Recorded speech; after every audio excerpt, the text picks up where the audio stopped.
अल्हम्दुलिल्लाह रब्बिल आलमीन वस्सलातु वस्सलामु अलैका या सफ़्वतल अंबिया'i वल मुरसलीन अम्मा बअद फ़अऊज़ु बिल्लाहि मिनश शैतानिर रजीम बिस्मिल्लाहिर रहमानिर रहीम क़ाल अल्लाहु तबारक व तआला फ़िल क़ुरआनिल करीम अऊज़ु बिल्लाहि मिनश शैतानिर रजीम बिस्मिल्लाहिर रहमानिर रहीम इन्नस सलाता तन्हा अनिल फ़हशाइ वल मुनकर वक़ाल अल्लाहु तबारक व तआला फ़िल क़ुरआनिल करीम या अय्युहल्लज़ीना आमनुत्तक़ुल्लाह वकूनू मअस्सादिक़ीन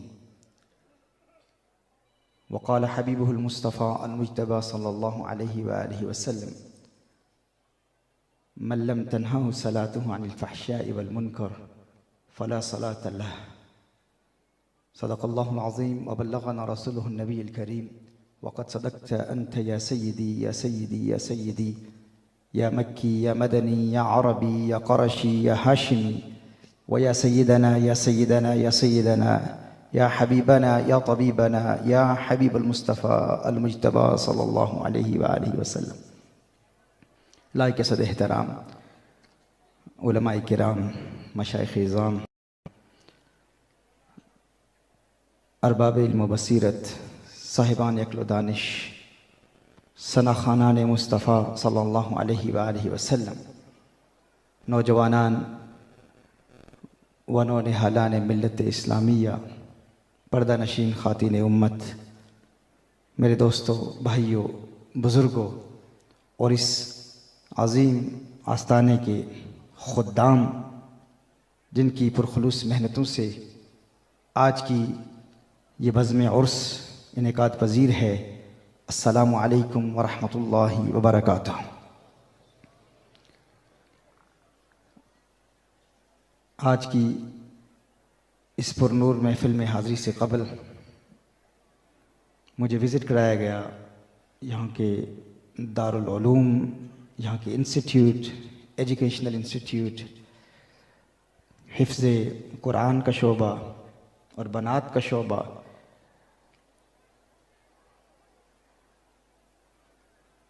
तदरीसी काम जो यहाँ हो रहा है,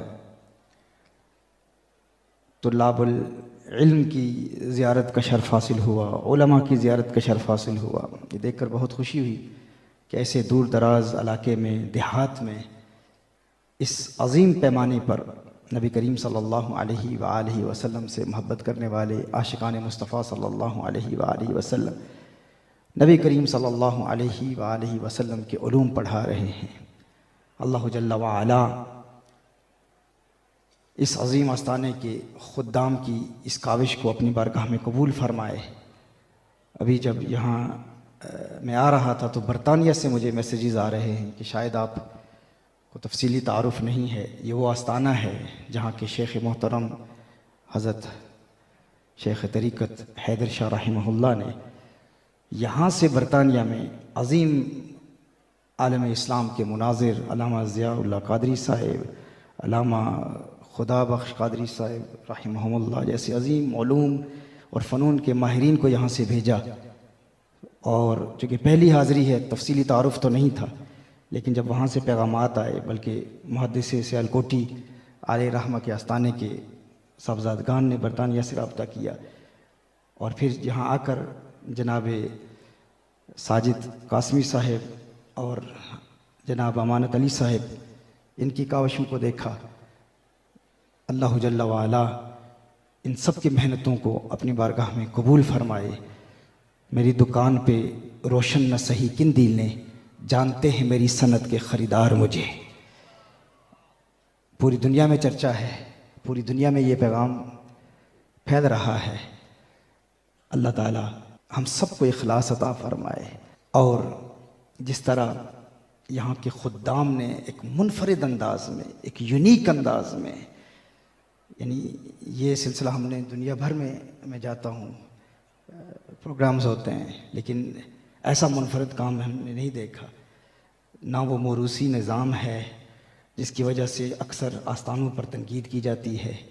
ख़ुद्दाम हैं, मुरीदीन हैं जो इस पूरे निज़ाम को इखलास के साथ चला रहे हैं।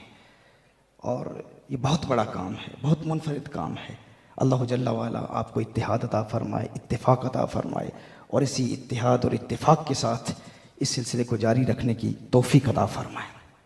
आज चूँकि एक मुनफरिद सेटिंग है, उर्स शरीफ के हवाले से बहुत कम ऐसे हाज़िरी हुई कि उर्स शरीफ भी हो और जुमा शरीफ की महफ़िल भी हो, जुमा का खुतबा भी हो।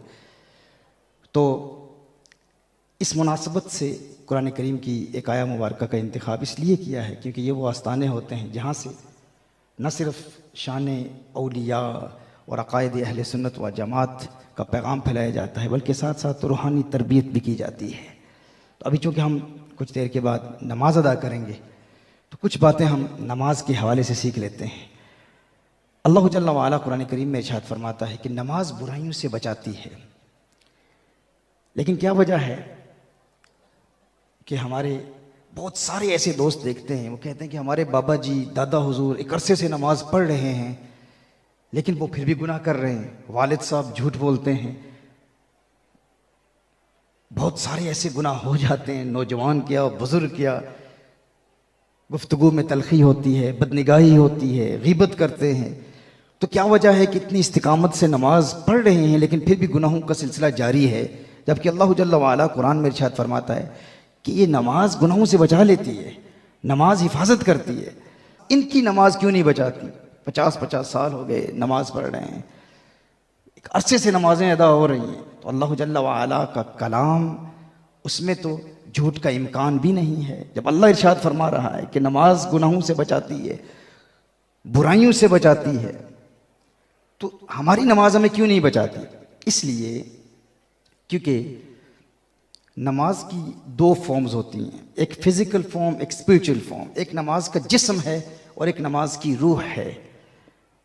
जो नमाज के जिस्म और रूह के मजमूए के साथ नमाज को कायम करता है उसकी नमाज उसे हर बुराई से बचाती है। नमाज कायम करने और नमाज अदा करने में बहुत बड़ा फ़र्क है। एक होता है नमाज अदा करना, एक होता है नमाज कायम करना। अल्लाह जल्ला वाला ने कुरान करीम में जहाँ भी मोमिनीन के हवाले से नमाज का जिक्र किया तो युकीमुनस्सलाता, मुकीम फरमाया, युकीमुनस्सलाता फरमाया, वो नमाज कायम करते हैं। ये नहीं फरमाया अदा करते हैं, क्योंकि जो अल्लाह के वली होते हैं, अल्लाह वाले होते हैं, अल्लाह के प्यारे होते हैं, वो फ़कत फॉर्मेलिटी के तौर पर नमाज अदा नहीं करते, वो नमाज कायम करने वाले होते हैं। और जो नमाज कायम करने का प्रैक्टिकल मेथड सीख ले, अमली तरीका सीख ले, उसकी नमाज न सिर्फ उसे गुनाहों से बचाती है बल्कि उसकी नमाज उसे उसके दुश्मनों के हमलों से भी बचाती है। वो नमाज खुद उसकी बॉडीगार्ड बन जाती है, एक मुहाफिज बन जाती है, उसकी हिफाजत करती है। वो नमाज कैसी है? ये दो चीज़ों का मजमुआ है। आज जुमा की नमाज हम इंशाअल्लाह इसी तरह ही कायम करेंगे।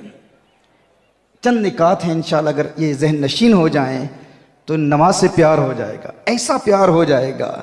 वहाँ बरतानिया में ऐसे बेशुमार लोग हैं, ऐसे गैर मुस्लिम थे जिन्होंने इस्लाम कबूल किया।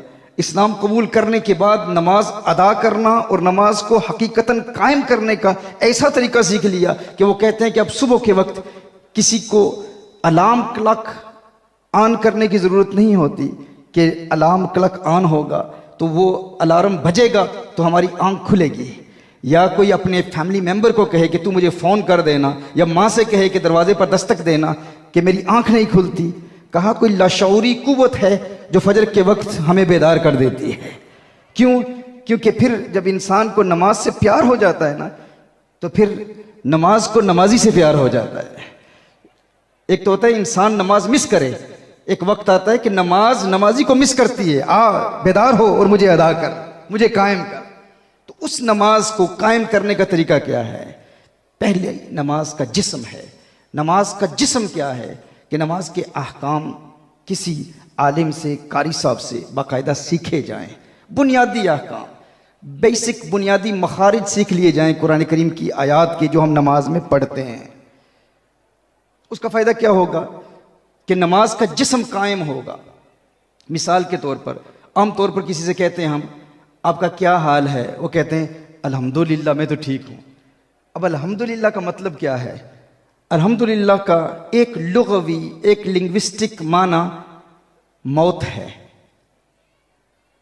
हम कहना ये चाह रहे हैं तमाम तारीफ़ें अल्लाह के लिए हैं, और अलियाज़ु बिल्लाह अल्हम्दुलिल्लाह कह के हमने ये कह दिया कि मौत अल्लाह के लिए है। अल्हम्दुलिल्लाह और अल्हम्दुलिल्लाह में ज़मीन और आसमान का फ़र्क है। अल्हम्दुलिल्लाह का माना है तमाम तारीफ़ें अल्लाह के लिए हैं, और अल्हम्दुलिल्लाह का माना है एक माना मौत अल्लाह के लिए है। तो जो शख्स नमाज में अल्हम्दुलिल्लाह रब्बिल आलमीन पढ़ रहा है, उसकी नमाज का तो जिस्म भी नहीं है, चे जाए कि नमाज की रूह मौजूद हो। ये मैंने एक मिसाल पेश की है। एक मुद्दत से हम नमाज पढ़ रहे हैं, लेकिन इतना वक्त नहीं मिलता कि किसी कारी साहब के साथ बैठकर कि हमारे बुनियादी मखारिज ही दुरुस्त करा दें, और हमारे बुजुर्ग ये ना कहें कि अब तो दांत ही नहीं रहे, अब जुबान कौन से दांतों के नीचे रखनी है, हमारे लिए नामुमकिन है, अब हम क्यों सीखें किसी के पास जाके। हम तो अपने इलाके के बहुत बड़े मालदार शख्सियत हैं, फलां वडेरों से हमारा ताल्लुक़ है, मैं बड़ा सियासतदान हूँ, बड़ा मालदार, अब मैं इलाके के कारी साहब के पास जाके ज़ानुए तलम्मुज़ तय करूँ, ये नहीं हो सकता। तो याद रखें, अगर हकीकतन नमाज कायम करने वाले बनना चाहते हैं और चाहते हैं कि अल्लाह की बारगाह में हमारी नमाज कबूल हो, तो ये बुनियादी काम हमें करना है। दुनिया के लिए हम बहुत कुछ कर लेते हैं, लेकिन आखिरत के लिए कम से कम हमें नमाज का तरीका तो सीखना है। इसके अलावा नमाज के फ़िक़्ह के बुनियादी मसाइल सीखना ज़रूरी है। ये नमाज का जिस्म है। नमाज की रूह क्या है, यानी नमाज का जिस्म क्या है? नबी करीम सल्लल्लाहु ताला अलैहि वसल्लम की सुन्नत के मुताबिक नमाज कायम करना। नमाज यूँ पढ़ें कि हुजूर अकरम सल्लल्लाहु अलैहि वसल्लम के बताए गए अहकाम के मुताबिक हो, अहकाम के ख़िलाफ़ ना हो। बेसिक बुनियादी तजवीद सीख लें, किसी कारी साहब के साथ बैठकर, किसी आलिम साहब के पास बैठकर नमाज के बुनियादी मसाइल सीख लें। ये नमाज का जिस्म है, और उन पर अमल करें तो नमाज का जिस्म मौजूद होगा। नमाज की रूह क्या है? नमाज की रूह ये है कि इब्तिदा से लेकर इंतहा तक, शुरू से लेकर आखिर तक मुकम्मल यकसुई के साथ, मुकम्मल इन्हिमा के कल्ब के साथ, मुकम्मल तवज्जो के साथ नमाज अदा की जाए, नमाज कायम की जाए। यानी दुनिया के ख्यालात से अपने जहन को पाक करके नमाज पढ़ेंगे तो वो नमाज की रूह है। इन दोनों के मजमूए के साथ जो शख्स नमाज कायम करता है, वो नमाज उसे गुनाहों से बचा लेती है। अब नमाज की रूह तक रसाई हासिल करने का तरीका क्या है? पहला अमल, नमाज का तर्जुमा याद कर लें। ये इतना अहम है। हम अल्लाह जल्ला वाला को राज़ी करना चाह रहे हैं। किसी दुनियादार, किसी बड़ी सेलिब्रिटी को, किसी बादशाह को खुश करने के लिए आप जाते हैं, किसी वज़ीर आज़म को खुश करने के लिए आप जाते हैं, किसी मारूफ शख्सियत को खुश करने के लिए आप जाते हैं, तो आप उसके टाइटल्स याद करते हैं, उसका नाम याद करते हैं, उसका मकाम याद करते हैं, उसके अलकाबात याद करते हैं, इसका ये नाम है, इसका ये टाइटल है, इसका ये मकाम है, और फिर उसकी तारीफ़ में जुमले लिख के जाते हैं। आपके पास जुमले लिखे हुए हों या आपको अज़बर हों, आपने ज़ुबानी याद कर लिए जुमले कि मैं फ़लाँ बड़ी मुक़्तदर शख्सियत को खुश करने के लिए जा रहा हूँ, उसे राज़ी करने के लिए जा रहा हूँ। आपको उससे कोई काम है, लेकिन वो भी जानता है आपने ये जुमले किसी ऐसी ज़ुबान में याद किए, ऐसी ज़ुबान में आपने उन जुमलों को अपने जहन में महफूज कर लिया जो ज़ुबान आपको ख़ुद भी नहीं आती। तो क्या वो बादशाह मुतासिर होगा? वो खुश होगा? वो बड़ी शख्सियत खुश होगी? वो जानता है कि ये रटे रटाए जुमले हैं, ये कह तो रहा है लेकिन इसे खुद नहीं पता कि मैं क्या कह रहा हूँ। 40 साल हो गए, 50 साल बीत गए, दाढ़ियाँ सफ़ेद हो गई, अत्तहियातु लिल्लाहि वस्सलावातु पढ़ रहे हैं। खल्लाक़े कायनात, परवरदिगार आलम, सारी दुनिया का खालिक, वो सारी दुनिया को बनाने वाला, वो बादशाहों का बादशाह, उससे बड़ी ताकत किसी की नहीं। दुनियादार को खुश करने के लिए जाएं तो उसके अलकाबात याद करें, किसी दूसरी ज़ुबान में याद करके उसके सामने बयान करें। वो कभी खुश नहीं होगा अगर उसे पता है कि आपको भी नहीं पता कि आप उसके मुतल्लिक क्या कह रहे हैं। लेकिन अल्लाह को खुश करने के लिए हम जा रहे हैं, लेकिन हमें पता ही नहीं कि अल्लाहुम्मा इन्ना नस्तईनु का मतलब क्या है, हमें पता ही नहीं अल्हम्दुलिल्लाहि रब्बिल आलमीन का मतलब क्या है, हमें इल्म ही नहीं अत्तहियातु लिल्लाहि वस्सलावातु का मतलब क्या है। नमाज का मतलब तो यह है कि अल्लाह से राज़ो नियाज की बातें करें, लेकिन अल्लाह से बातें कर रहे हैं, खुद पता ही नहीं है कि क्या रहे हैं। इसके लिए कितना मुश्किल है। एक हफ्ते में हमें मुकम्मल नमाज का तर्जुमा याद हो सकता है अगर हम थोड़ी सी कोशिश करें। आज इस आस्ताना आलिया से ये पैगाम ले जाएं, अगर बरतानिया और अमेरिका के गोरे, अंग्रेज, गैर मुस्लिम मुसलमान होते हैं, एक हफ्ते में नमाज का तर्जुमा याद कर लेते हैं और फिर हमारे पास आते हैं, हमें कहते हैं यार फुला पाकिस्तानी मुसलमान, फुला हिंदुस्तानी मुसलमान, बांग्लादेशी मुसलमान, जो पैदाइशी मुसलमान है, सारी जिंदगी नमाज पढ़ता रहा और मैंने उससे नमाज का मतलब पूछा, उसे पता ही नहीं कि अल्लाह की बारगाह में क्या अर्ज कर रहा है। तो क्या ख्याल है आपका? कम से कम हमें इतना काम तो करना चाहिए ना कि आज हम इरादा करते हैं कि हम नमाज का तर्जुमा कम से कम सीख लेंगे, फिर देखें नमाज में कितना लुत्फ आएगा। ये पहला मरकजी पॉइंट है नमाज में तवज्जो हासिल करने के लिए कि जब आप नमाज पढ़ रहे होंगे तो जो अल्लाह की बारगाह में अर्ज कर रहे हैं ना, उस पर गौर करेंगे तो आपका दिल दुनिया के ख्यालात से पाक रहेगा। आपको इल्म होगा कि आप अल्लाह की बारगाह में क्या अर्ज कर रहे हैं। ये नहीं कि फिर फॉर्मेलिटी पूरी करने के लिए अल्हम्दुलिल्लाह रब्बिल आलमीन और रहमान रहीम, लेकिन पता ही नहीं है, इसलिए फिर दुनिया के ख्यालात आते हैं, आप दुनिया के मुतल्लिक सोचते हैं। लेकिन जब पता है कि अल्लाह की बारगाह में क्या पढ़ रहे हैं तो फिर अल्लाह ताला इन्हें माँ के कल्ब अता फरमाता है, खुशू खुदू अता फरमाता है, यकसूई अता फरमाता है। ये पहला पॉइंट है। दूसरा पॉइंट, नमाज पढ़ने से कबल, ये आज हमने करना है, तर्जुमा तो आइंदा हफ्ते इंशाअल्लाह ताला आप याद करके आएंगे और नमाज कायम करेंगे इंशाअल्लाह। लेकिन एक काम आज करने का ये है कि नमाज पढ़ने से पहले अपने आप को इस बात पर आमादा करना कि ये मेरी जिंदगी की आखिरी नमाज है, ये आखिरी मौका है अल्लाह से राज़ो नियाज की बातें करने का। नबी करीम सल्लल्लाहु अलैहि वसल्लम की अहादीस की रोशनी में ये सारा कलाम पेश कर रहा हूँ। हुजूर अकरम सल्लल्लाहु अलैहि वसल्लम ने इरशाद फरमाया, जब भी नमाज पढ़ो तो यूं नमाज पढ़ो गोया कि तुम्हारी जिंदगी की आखिरी नमाज है। अब हर नमाज पढ़ने से कबल अगर आप अपने आप को आमादा करेंगे, पर्सुएड करेंगे, तैयार करेंगे कि ये मेरी जिंदगी की आखिरी नमाज है, आखिरी मौका है, 40, 50, 60 साल के गुनाहों का बोझ अपने कंधों पर उठाए हुए हूं, अब ये आखिरी मौका है अपने आप को गुनाहों के बोझ से आज़ाद करने का। आप सोचें, जिसको पता हो कि इस नमाज के बाद मेरी मौत वाक़ हो जाएगी, इसके बाद फिर सजदे का मौका नहीं मिलेगा, इसके बाद मैं कब्र में हूँगा, तो उसे नमाज के दौरान अपने गुनाह भी याद आएंगे, आंखों से अश्कों की बरसात जारी होगी, इंसान रो रहा होगा, या अल्लाह अभी तो मैं कब्र में जाने वाला हूँ, ये आखिरी मौका है। फिर कोई पॉलिटिकल बातें हो रही हूँ, फिर कोई क्रिकेट मैच हो रहा हो या फुटबॉल मैच हो रहा हो, या मुस्लिम लीग नून या PTI के झगड़े हो रहे हों या PP के झगड़े हो रही हों, आपको परवाह ही नहीं होगी। इलेक्शन हो रहे हों या कोई बहुत बड़ी फेमस शख्सियत आपके पास आई हो या बड़ी इंटरेस्टिंग बातें हो रही हों, आपको किसी चीज़ की परवाह नहीं होगी। आप सोचेंगे कि ये तो मेरा आखिरी मौका है अल्लाह को राज़ी करने का। ये लोग तो दुनिया में रहेंगे, इनकी सियासतें चलती रहेंगी, इनके क्रिकेट फुटबॉल मैचेस चलते रहेंगे,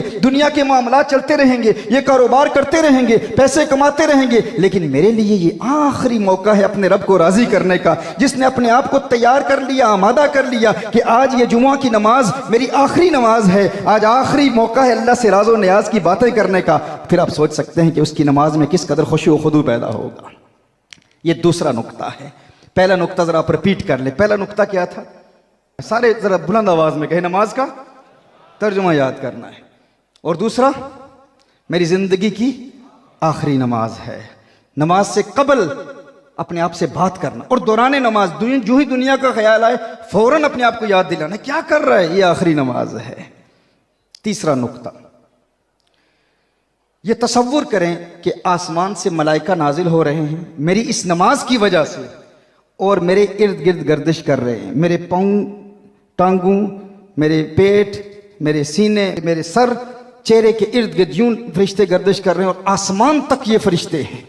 क्योंकि जब नमाजी नमाज कायम करता है तो उसकी नमाज की वजह से आसमान से फरिश्तों का नुज़ूल होता है। उस वक्त जो ही दुनिया का ख्याल आएगा, किसी दुनियावी मामले का ख्याल आएगा, तो फौरन इंसान कहेगा, है नादान इंसान, तू क्या कर रहे, तू देखता नहीं है तेरी इस नमाज की बरकत से अल्लाह ताला के मलाइका आ रहे हैं और तू दुनिया के बारे में सोच रहा है।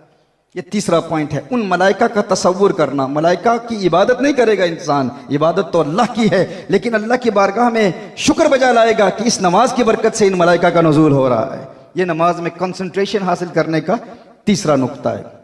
चौथा नुक्ता ये है, नबी करीम सल्लल्लाहु अलैहि वसल्लम ने इरशाद फरमाया कि यूं इबादत करो गोया कि तुम अल्लाह को देख रहे हो, और अगर ये कैफियत नहीं मिलती तो कम से कम ये तसव्वुर मिल जाए कि अल्लाह तुम्हें देख रहा है।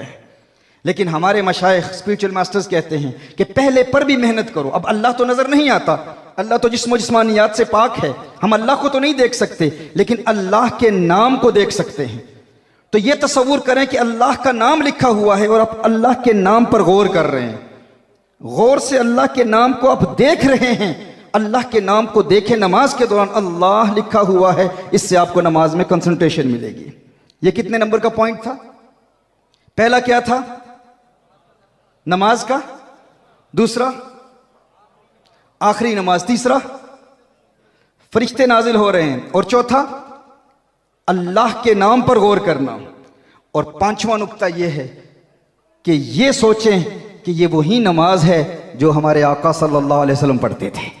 मैं गुनहगार, बदकार, स्याहकार, इस्यां शियार, मैं कहाँ इस काबिल था कि अल्लाह जल्ल व अला ने मुझे भी वही नमाज दे दी जो अपने हबीब को अता फरमाई थी।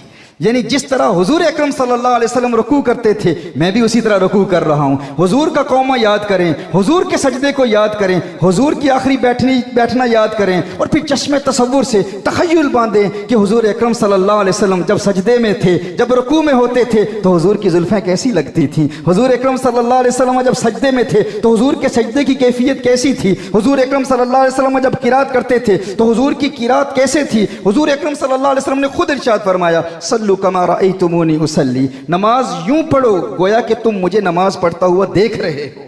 तो हुजूर का तसव्वुर बांध के नमाज पढ़ें। हम हुजूर की इबादत नहीं करते, हम हुजूर अकरम सल्लल्लाहु अलैहि वसल्लम की ताज़ीम करते हैं, तौकीर करते हैं। एक तो यह है कि हम अल्लाह जल्ल व अला के नाम पर गौर करें, और दूसरा यह है कि हुजूर अकरम सल्लल्लाहु अलैहि वसल्लम का तसव्वुर बांधें कि मैं कहाँ ये इस काबिल था कि मुझे भी अल्लाह ने वही नमाज अता की जो हुजूर अकरम सल्लल्लाहु अलैहि वसल्लम को अता फरमाई थी।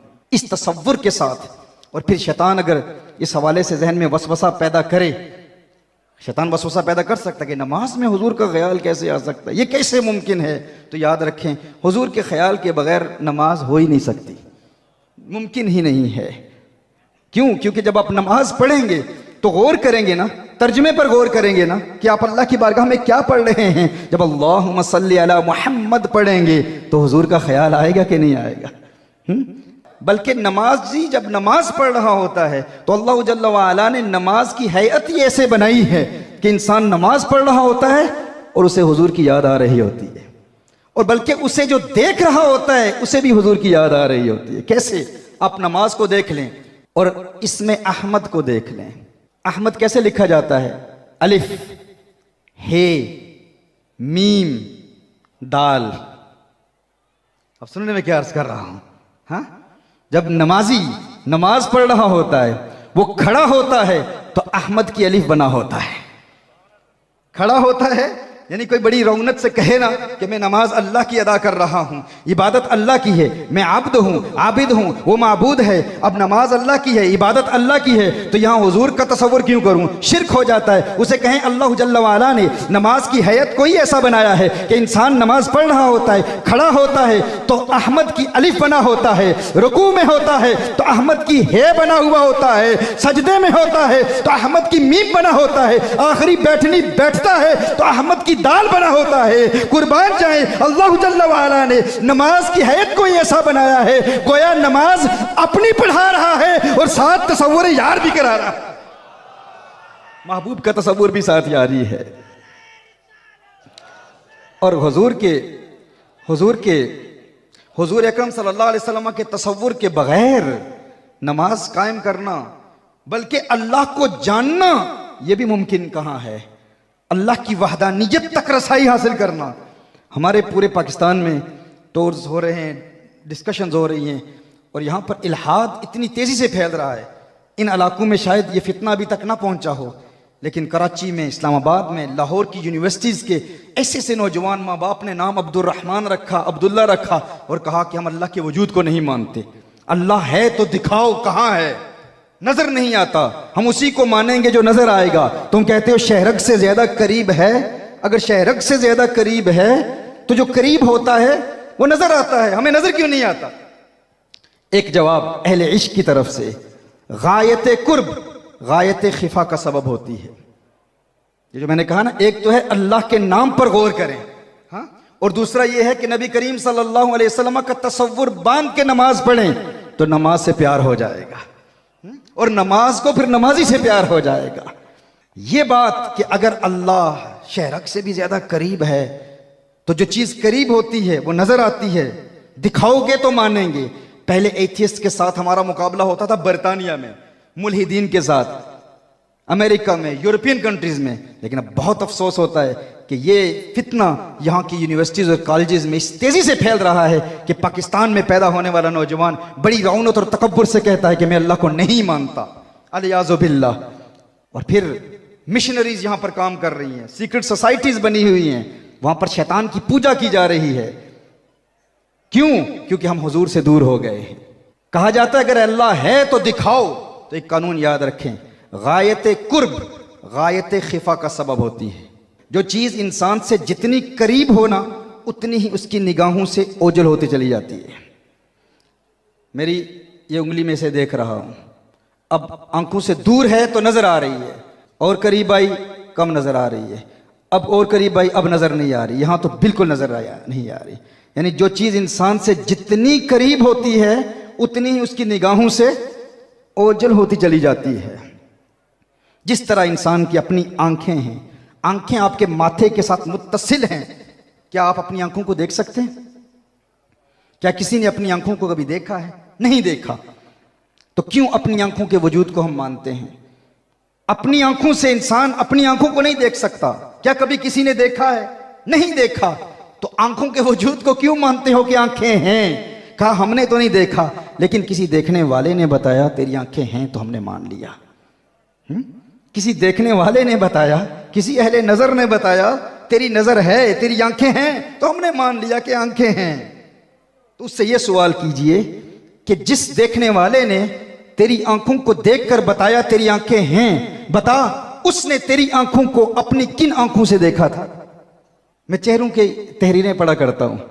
अगर अहले इश्क की मजलिस में कोई बासी चेहरा ले बैठा हो तो फिर मेरा मूड बदल जाता है, क्योंकि अहले मोहब्बत के चेहरे ताज़ा होते हैं। जब हुजूर की शान सुनते हैं तो उनके लबों पर तबस्सुम की खिलखिलाहट बता देती है कि हुजूर के आशिक हैं, हुजूर से मोहब्बत करने वाले हैं। कुछ ऐसे होते हैं जो ऐसे जुमले सुनते हैं ना तो उनके कलेजे में दरार आ जाती है, और कुछ सुनते हैं तो उनके चेहरे पर बहार आ जाती है। तो मैं देखना चाहता हूं दरार वाले बैठे हैं या बहार वाले बैठे हैं? हाँ, बहार वाले बैठे हैं ना। मैं अर्ज कर रहा था, गायत कुर्ब गायत खिफा का सबब होती है। जो चीज इंसान की आंखों से जितनी करीब होती चली जाती है उतनी ही उसकी निगाहों से ओझल होती चली जाती है, इंसान को नजर नहीं आती। आप अपनी आंखों को देख नहीं सकते, लेकिन आंखों के वजूद को क्यों मानते हो? कहा इसलिए मानते हैं कि किसी आंख वाले ने बताया है तेरी आंखें हैं, तो उससे भी पूछ लेते कि तू बता, जिस आंख वाले ने बताया तेरी आंखें हैं, उसने तेरी आंखों को अपनी किन आंखों से देखा? कहा उसने भी मेरी आंखों को अपनी उन आंखों से देखा जिन आंखों को उसने भी कभी नहीं देखा था।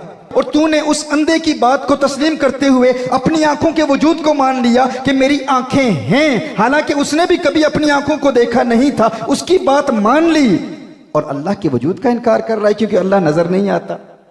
एक शख्स कहता है मैंने अपनी आंखों को देखा है इसलिए मैं अपनी आंखों के वजूद को मानता हूं। अच्छा, तूने अपनी आंखों को कहां देखा? कहा मैंने अपनी आंखों को आईने में देखा है। मैंने अपनी आंखों को कहां देखा है? आईने में देखा है। तो उस आईने में अपनी आंखों को देखने वाले से ये सवाल करें, उसे पूछें जब तूने अपनी आंखों को आईने में देखा था तो बता किन आंखों से देखा था? किन आंखों से देखा था? अगर आईने में अपनी इन आंखों को देखा था तो ये आंखें तो आईने में चली गई थी, किन आंखों से देखा था? देख किस चीज से रहा था? आईने में तो आंखें तेरी मुंतकिल हो चुकी हैं ना, फिर किन आंखों से देख रहा है? और अगर ये आंखें यहां हैं तो फिर देख किस चीज को रहा था? पता चला तूने आईने में अपनी आंखों को नहीं देखा, तूने आईने में अपनी आंखों के पर्दों को देखा है, अपनी आंखों की रिफ्लेक्शन को देखा है, अपनी आंखों की झलक को देखा है। तो मैं ये कहने में हक बजानिब हूं कि वो आंखें जो तेरे जिस्म के करीब हैं उन्हें तू आईने के वसीले के बगैर नहीं देख सकता, तो वो रब जो तेरी शहरक से भी करीब है उसे वसीला मुस्तफा के बगैर कैसे देख सकता है? नाराए तकबीर, नाराए रिसालत, नाराए रिसालत, शान मुस्तफा, मकाम मुस्तफा, गुलामान मुस्तफा, ताजदारे खत्मे नबूवत, ताजदारे खत्मे नबूवत। तो अल्लाह का कुर्ब हासिल करने के लिए हुजूर का कुर्ब हासिल करना ज़रूरी है। नबी करीम सल्लल्लाहु अलैहि वसल्लम का कुर्ब हासिल करना ज़रूरी है। हुजूर के वसीले के बगैर अल्लाह का कुर्ब हासिल नहीं होता। तो नमाज में ये 5 तसव्वुरात फ़कत बयान किए हैं। नमाज का तर्जुमा भी याद करना है, और फिर ये सोचना है कि ये ज़िंदगी की आखिरी नमाज है, और फिर ये अल्लाह के फरिश्तों के नज़ूल का तसव्वुर भी बांधना है, फिर अल्लाह के नाम पर भी गौर करना है। अब अल्लाह तो जिस्मो जिस्मानियात से पाक है, अल्लाह नज़र नहीं आता, अल्लाह को हम देख नहीं सकते, लेकिन हुजूर को तो देख सकते हैं। हुजूर का तसव्वुर बांध के हुजूर की यादों में महव होकर आप नमाज कायम करें, फिर देखें आपको नमाज से कैसे प्यार हो जाता है। फिर फजर के वक्त किसी अलार्म क्लॉक की जरूरत नहीं, कोई गफलत नहीं होगी, कोई सुस्ती नहीं होगी, एक लाशऊरी कुव्वत आकर बेदार करेगी, वो खुद उठाएगी, उठ नमाज कायम कर। ये 5 कम से कम तसव्वुरात जब इनके मजमूए के साथ आप नमाज कायम करेंगे तो एक नमाज का जिस्म है, एक नमाज की रूह है। इन दोनों के मजमूए के साथ अभी आज जब हम जुमा की नमाज पढ़ेंगे तो ये तसव्वुरात हमारे जहन में हों। सबसे पहले अपने आप से कहना है, अगर तर्जुमा नहीं आता, कि ये मेरी ज़िंदगी की आखिरी नमाज है, या अल्लाह तुझसे बातें कर रहा हूँ, इसके बाद शायद मुझे मौका ही न मिले सजदा करने का, माजी के तमाम गुनाहों से तौबा करने के लिए तेरी बारगाह में हाजिर आया हूँ। और फिर अल्लाह के नाम पर तवज्जो करना, ये सोचना कि मलाइका का नुज़ूल हो रहा है। जूं ही शैतान ये ख्याल जहन में लाए दुनिया के मुताल्लिक, बीवी बच्चों के मुताल्लिक, फैमिली के मुताल्लिक, कारोबार के मुताल्लिक, दुनियावी मामलात के मुताल्लिक, फौरन अपने आप को मुतनब्बह करें, अलर्ट करें कि ये तेरी जिंदगी की आखिरी नमाज है। और फिर कहाँ मैं इस काबिल था कि मुझे भी वही रुकू दिया गया जो हुजूर को दिया गया था, मुझे भी वही क़याम दिया गया जो हुजूर को दिया गया था, मुझे भी वही सजदा दिया गया जो हुजूर को दिया गया था। इस तसव्वुर के साथ फिर आखिरी छठा तसव्वुर क्या है कि अपने मुसल्ले को पुल सिरात समझे, कि जिस मुसल्ले पे मैं खड़ा हूँ ये सैयदना अश-शेख शिहाबुद्दीन सोहरवर्दी अलैहि रहमा की तालीमात हैं, मशाइख चिश्त अहले बहिश्त की भी यही तालीमात हैं, और सैयदना शेख अब्दुल कादिर जिलानी रहमहुल्लाह की तालीमात भी यही हैं। इन हिमाक के कल्ब के साथ मुकम्मल यकसुई के साथ नमाज कायम करने का अगर हम तरीका सीख लें तो फिर ये नमाज खुद हमारी मुहाफिज बन जाएगी, हमें प्रोटेक्शन देगी। ये सोचें कि ये मुसल्ला जिस पे मैं खड़ा हूँ ये पुल सिरात है, ये बाल से ज़्यादा बारीक है, तलवार से ज़्यादा तेज़ है। अगर यूं ही ख्यालात फिसले तो मैं फिसल कर जहन्नुम में गिर जाऊंगा। मेरे सर के ऊपर मलकुल मौत हैं, आगे काबतुल्लाह का दरवाज़ा है, काबतुल्लाह के दरवाजे पर गौर करें। और एक वक्त आता है कि इंसान को मारिफत के दरवाजे खुलते हुए नजर आना शुरू हो जाते हैं।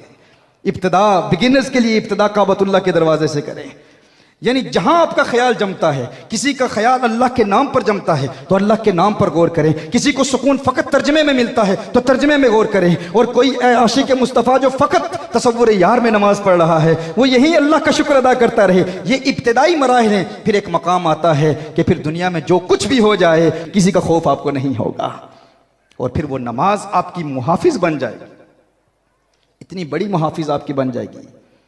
हज़रत वहब बिन मुनब्बिह रहमहुल्लाह इरशाद फरमाते हैं कि एक कुल्ली था, वो लोगों का सामान लेता था और किसी जंगल में जाकर उनको कत्ल कर देता था। सामान उठा के ले जाता, जिसका सामान उठा के ले जाता, सामान के बहाने एक जंगल में जाके उसको कत्ल कर दिया करता था। एक अल्लाह वाले का सामान उठाया, उसे जंगल में ले गया साथ, और उसने देखा वहाँ पर लाशें पड़ी हुई हैं। उसने कहा, तू जानता है मैं जिसका सामान उठाता हूँ उसका सामान लूटता हूँ और फिर उसको कत्ल कर देता हूँ। उस अल्लाह वाले ने कहा, तू मेरा सामान ले जा और मेरी जान बख्श दे। उसने कहा, नहीं, मैं कत्ल करता हूँ। ये उन लोगों के लिए जो कहते हैं कि नमाज गुनाहों से क्यों नहीं बचाती, क्योंकि हम सारी जिंदगी अदा करने वाले रहे, हम कायम करने वाले नहीं बने।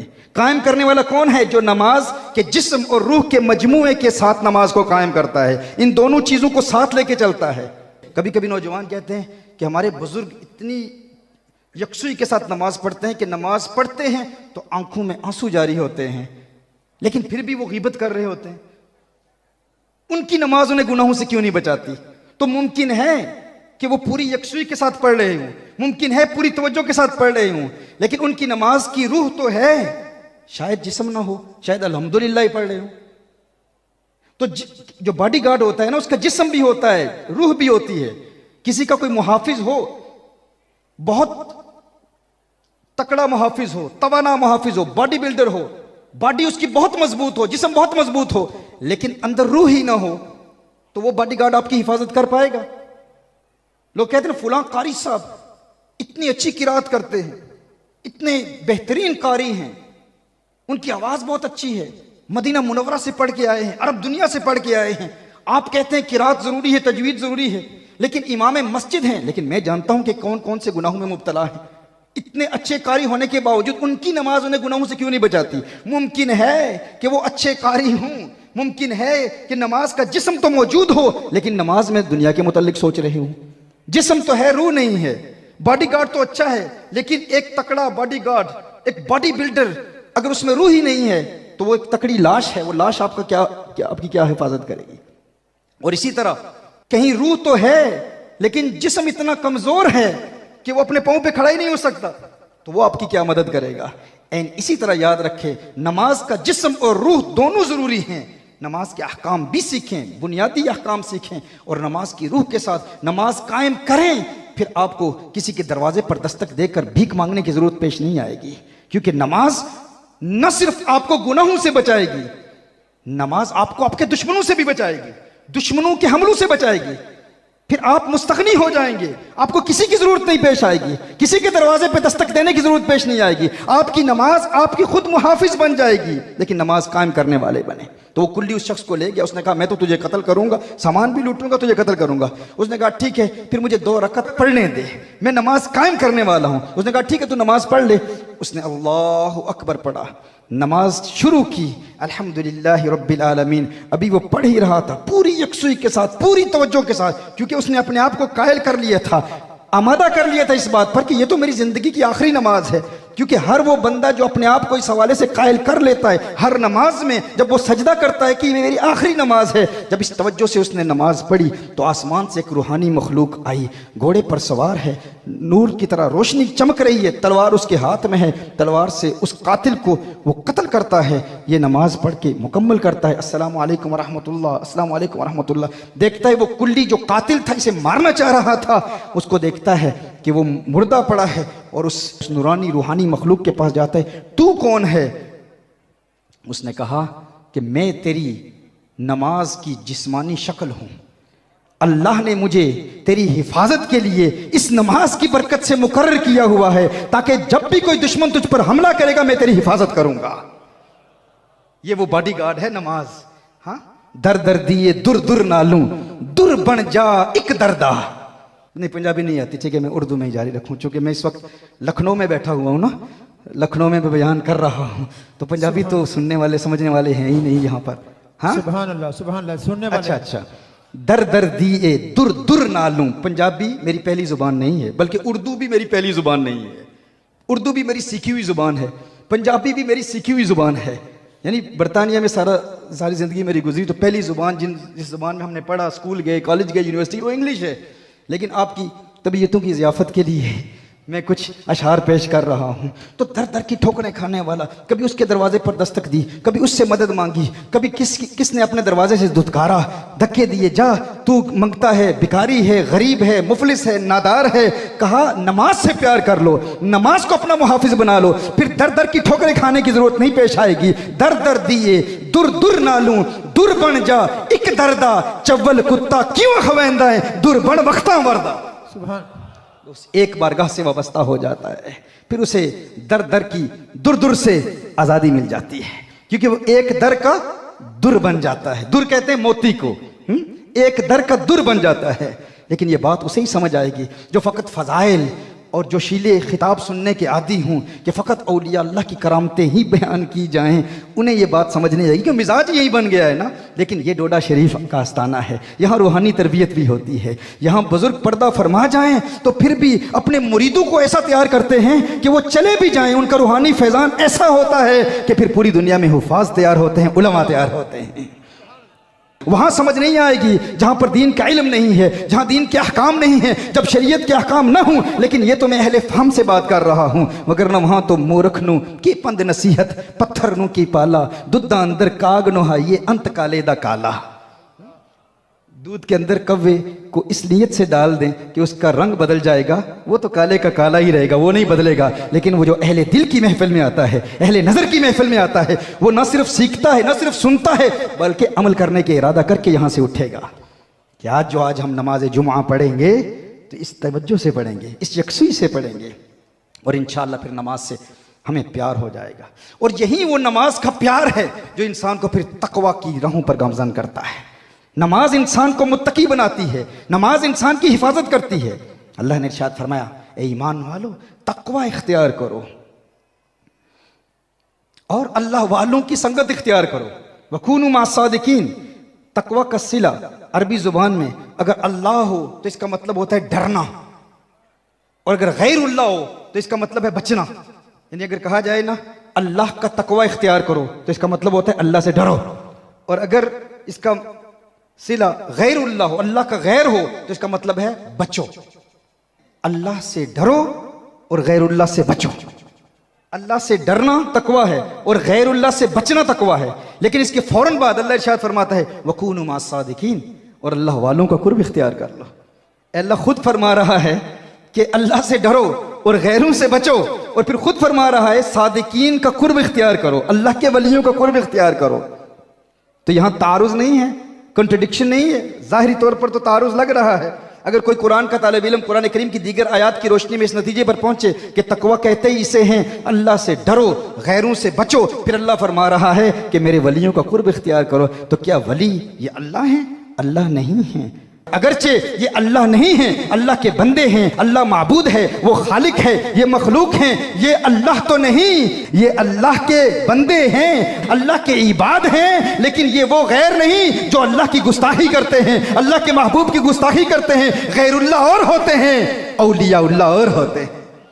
ये अल्लाह के प्यारे हैं, इनका कुर्ब इख्तियार करो। इनका कुर्ब तुम्हें फिर तकवा की राहों पर गामजन करेगा, तकवा पर इस्तिकामत अता फरमाएगा, ईमान पर इस्तिकामत अता फरमाएगा। तो एक तो यह है कि नमाज का प्यार, और फिर नमाज पढ़नी है तो अल्लाह वालों के करीब रह के पढ़नी है,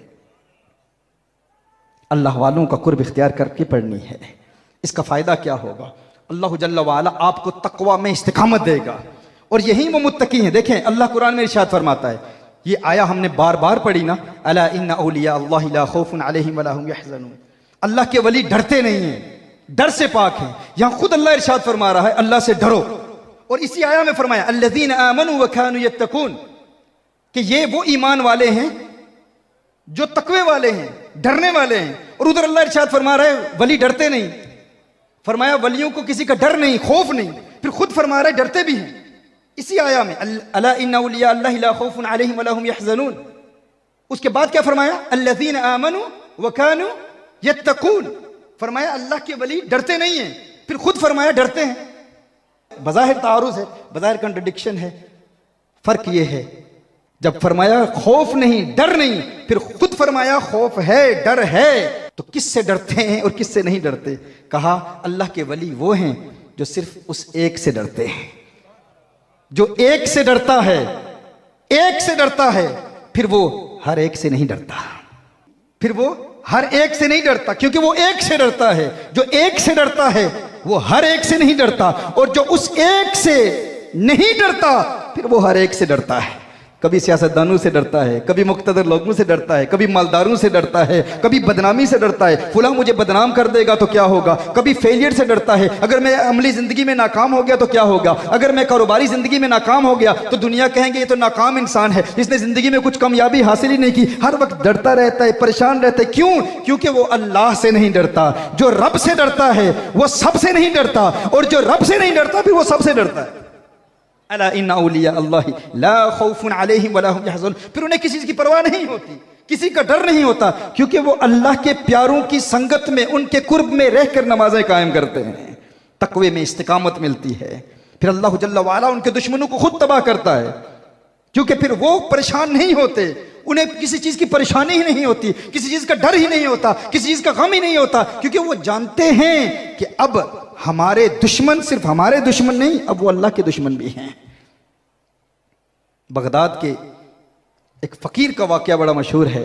बगदाद की गली में उसका गुजर हुआ तो देखा कि एक हलवाई ने उस फकीर को बुलाया और कहा कि आप तुझे दूध पिलाता हूँ। तो हलवाई ने उसे दूध पिलाया, दूध पीकर अल्लाह का शुक्र अदा किया। अल्लाह का शुक्र अदा करके वहाँ से गया तो देखता है कि एक फाहिशा औरत है, गुनहगार औरत है, वो अपने किसी यार के साथ सीढ़ी से नीचे उतर रही है और बारिश हो रही थी, तो इसका पाँव फिसला, कीचड़ में लगा, कीचड़ उछल के उसके कपड़ों पे गिरा और उसके कपड़े गंदे हो गए। अब उसका महबूब वहाँ खड़ा था, उसे गुस्सा आया, उसने कहा फकीर तू पागल है, देखता नहीं किस कदर महंगे कपड़े हैं, तूने मेरी इस महबूबा के कपड़े गंदे कर दिए। उसने उसे थप्पड़ मारा।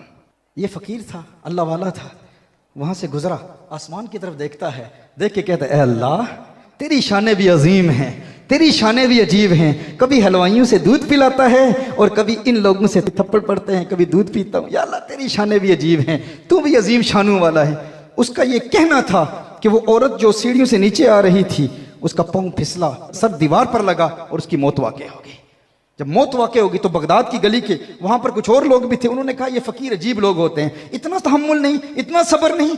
जरा सी मार पड़ी तो गुस्से में आ गया, जलाल में आ गया और इसको बद्दुआ दे दी, फौरन बद्दुआ दे दी कि इसकी मौत वाक़ हो गई। उससे गिला किया, कहा फकीरों में तो बड़ा जब्त होता है, बड़ा तहम्मुल होता है, बड़ी वसअत होती है, उनका कल्ब बड़ा वसी होता है, इतनी बात भी बर्दाश्त नहीं कर सका।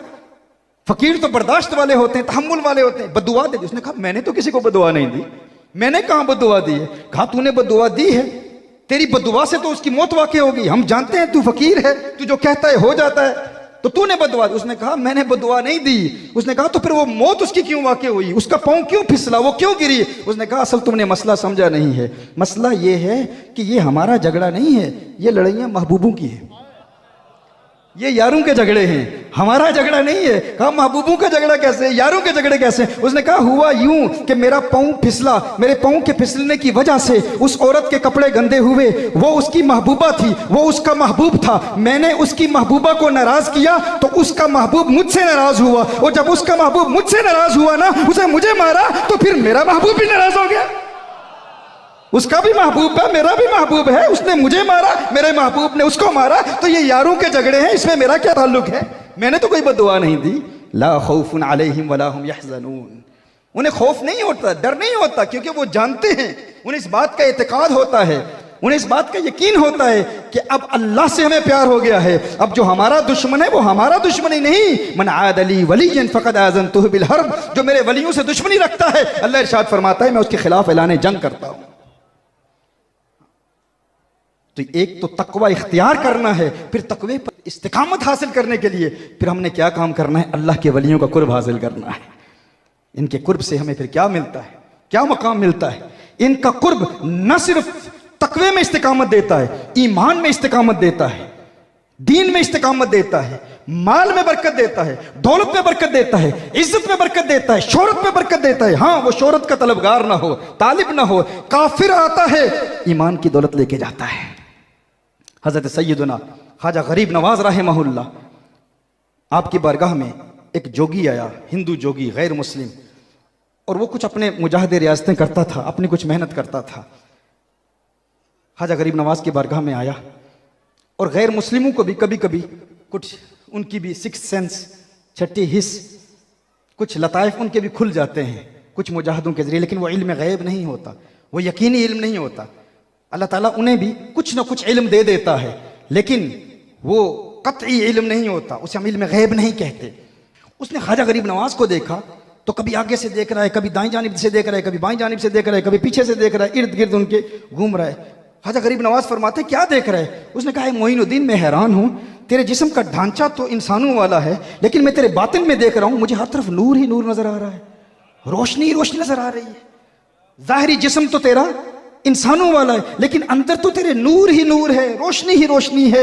ना तेरे अंदर बुग़्ज़ है, ना तेरे अंदर कीना है, ना किसी के लिए अदावत है, ना किसी के लिए नफरत है, अंदर नूर ही नूर नजर आ रहा है। लेकिन एक चीज मुझे परेशान कर रही है। कहा क्या चीज परेशान कर रही है। कहा तेरे दिल पर एक स्याह दाग नजर आ रहा है। वो हिंदू जोगी कहता है एक स्याह दाग नजर आ रहा है तेरे दिल पर। तो ख्वाजा गरीब नवाज अलैहिर्रहमान ने फरमाया ये दाग भी दूर हो जाएगा। कहा कैसे दूर होगा। कहा तू कलमा पढ़ मुसलमान हो जाए, ये भी दूर हो जाएगा। उसने कहा मोइनुद्दीन दाग तेरे दिल पर, कलमा मैं पढ़ूं, मेरा कलमा पढ़ने से तेरे दिल का दाग कैसे दूर होगा। तो ख्वाजा गरीब नवाज ने फरमाया देख ये दाग और किसी को नजर भी तो नहीं आया ना, नूर भी तुझे नजर आया, दाग भी तुझे नजर आया, तो कोई तो हिकमत है ना, कोई तो हिकमत है।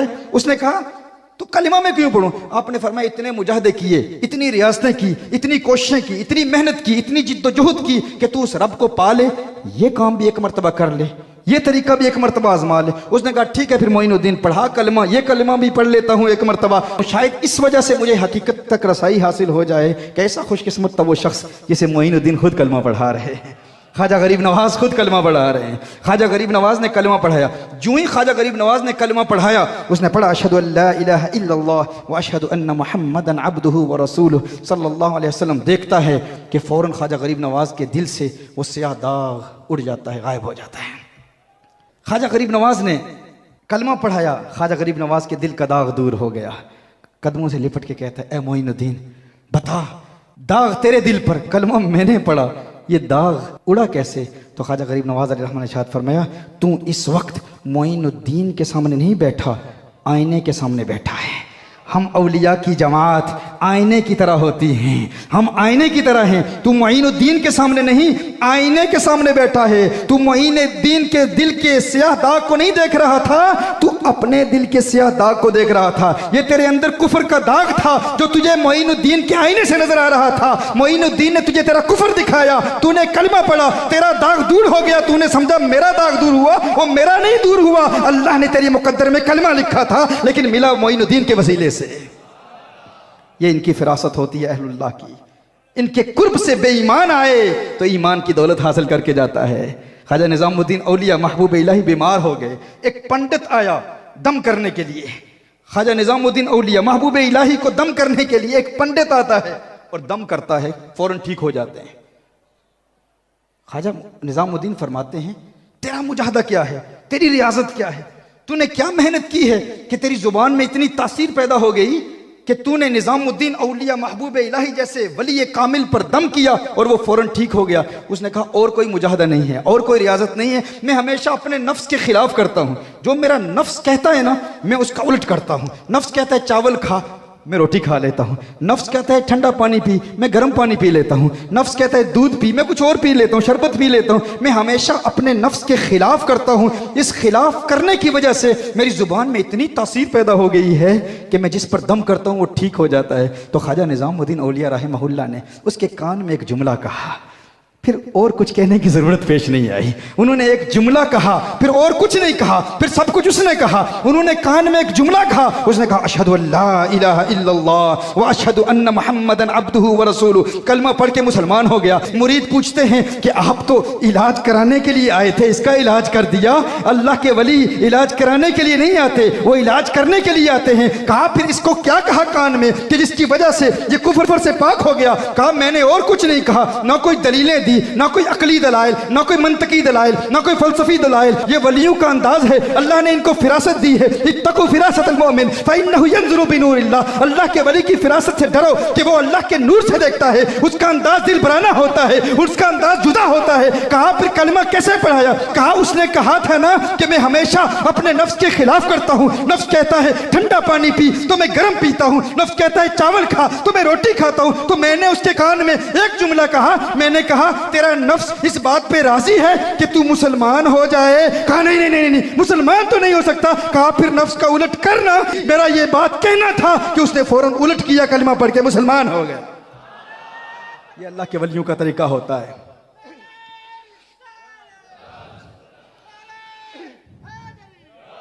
ये उनकी जुबान में असर होता है क्योंकि वो अल्लाह से डरते हैं, अल्लाह के खौफ वाले हैं। इसीलिए सैयदना गौसे आजम पीरान पीर मीरा दस्तगीर रदी अल्लाह तआला अन्हु ने इरशाद फरमाया, यखाफुकल खल्कु अला क़द्रि मखाफतिका मिन अल्लाह।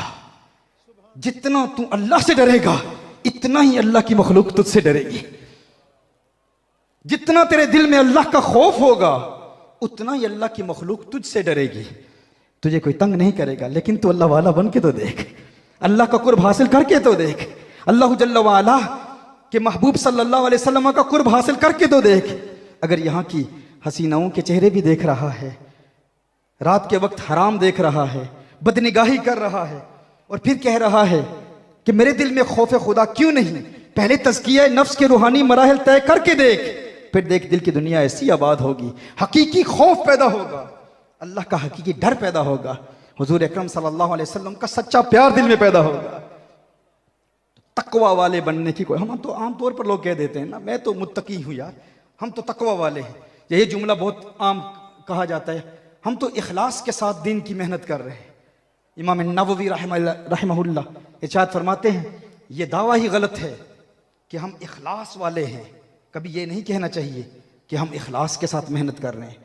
कहा इखलास तो अल्लाह की जानिब से एक ख़ास नूर है जो अता किया जाता है, इसका दावा वही करता है जो मुखलिस नहीं है। कहा ये कहा करो ए अल्लाह हमें इखलास अता फरमा दे, इखलास की दुआ किया करें, अल्लाह से मांगा करें इखलास की नेमत। और फिर ये भी कहा जाता है हम तो अल्लाह से डरने वाले हैं भाई, अल्लाह के खौफ वाले हैं, हम तो अल्लाह का डर दिल में रखते हैं। ये बहुत बड़ा दावा है, अल्लाह का डर है दिल में। ये दावा तो बड़े बड़े औलिया ने नहीं किया कि हम कहाँ खौफ वाले हैं। खौफ हो तो फिर इबादतें कज़ा नहीं होती, खौफ हो तो फिर बदनिगाही नहीं होती, खौफ हो तो फिर लगवगोई नहीं होती, खौफ हो तो फिर झूठ नहीं होता, खौफ हो तो फिर धोखा नहीं दिया जाता, खौफ हो तो फिर तकब्बुर नहीं होता, खौफ हो तो फिर रियाकारी नहीं होती, खौफ हो तो फिर दिखलावा नहीं होता। एक शख्स थका हुआ हो ना, 3 दिन का मुसाफिर हो, लंबा सफ़र करके सोया हुआ ना हो, सख्त नींद आई हुई हो, और किसी दोस्त के घर के करीब से उसका गुजर हो और दरवाजे पर दस्तक दे और दोस्त कहे हे दोस्त सख्त थका हुआ हूँ, आराम के लिए कोई कमरा ही दे दे, और वो उसे कमरा दे और वो कहे ठीक है यहाँ इस कमरे में तू थोड़ी देर के लिए आराम कर ले, मैट्रेस वहाँ पर बिछाए, ज़मीन पर गद्दा बिछाए और कहे आराम से सो जा, लेकिन ख्याल करना तू 3 दिन का थका हुआ है, बहुत तुझे नींद आई हुई है, जो ही तू सोएगा तेरी आंख लग जाएगी, फौरन सो जाएगा, आराम से सो जा, लेकिन ज़रा ख्याल करना इस कमरे के उस कोने में ये वो जो सुराख है ना, वहाँ से कभी कभी कोई सांप निकल आता है, आराम से सो जा, सुकून से सो जा, लेकिन ज़रा ये ख्याल रखना कभी कभी वहाँ से सांप निकल आता है। बताओ उसकी आंख लगेगी? हाँ, कितनी भी नींद आई हुई हो, जब उसे इस बात का शक होगा, इम्कान होगा कि ठीक है नींद तो आई हुई है, 3 दिन से मैं बेदार हूँ, 3 रातें सोया नहीं हूँ, लेकिन ये शक कि वहाँ शायद वहाँ से सांप निकल आए, उसकी आंख लगने नहीं देगा। अल्लाह के खौफ का दावा, वहाँ सांप है नहीं, सांप के होने का यकीन नहीं, फ़कत इम्कान है कि सांप निकल ना आए, पूरी रात आंख लगती नहीं, और यहाँ अल्लाह के वजूद का यकीन हो और फजर के वक्त आंख खुलती नहीं, तो फिर खौफ का दावा कैसे कर सकते हैं? अगर खौफ है ना तो फिर इबादत के लिए इंसान बेदार होगा, आंखें खुलेंगी। अल्लाह का खौफ तलब करें, और यही खौफ प्यार की एक मंजिल है। खौफ क्या होता है? महबूब की नाराजगी का खौफ होता है कि महबूब नाराज ना हो जाए, महबूब की नाराजगी का डर होता है। इसीलिए तो इंसान कोशिश करता है कि हर वो काम करे जिससे महबूब राजी हो जाए, हर वो काम करे जिससे अल्लाह राजी हो जाए, अल्लाह का हबीब राजी हो जाए सल्लल्लाहु अलैहि वसल्लम। तो मैं अर्ज कर रहा था, अल्लाह के इन प्यारों के कुर्ब की बरकत से हमें इबादत में इस्तिकामत भी मिलती है, तकवा का नूर भी मिलता है, और अगर कोई बेईमान आ जाए, बदअकीदा आ जाए, तो अल्लाह जल्ला वाला उसके दिल की दुनिया आबाद कर देता है, और फिर अल्लाह के उस वली के कुर्ब की बरकत से फिर उसे हुजूर अकरम सल्लल्लाहु अलैहि वसल्लम का दीदार भी नसीब होता है, हुजूर का कुर्ब भी मिलता है। हुजूर का कुर्ब कैसे मिलता है? हुजूर की ज़ियारत कैसे होती है?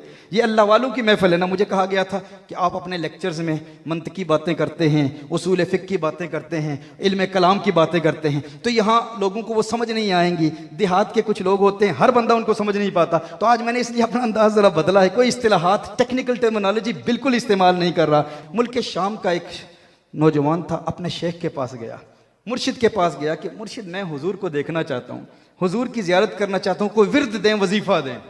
तो मेरे दिल में ये तमन्ना है कि कौनैन के वाली सल्लल्लाहु अलैहि वसल्लम की ज़ियारत नसीब हो। तो मुर्शिद ने फरमाया ठीक है, शाम के वक्त मेरे घर आना, मैं तुझे कुछ दूंगा।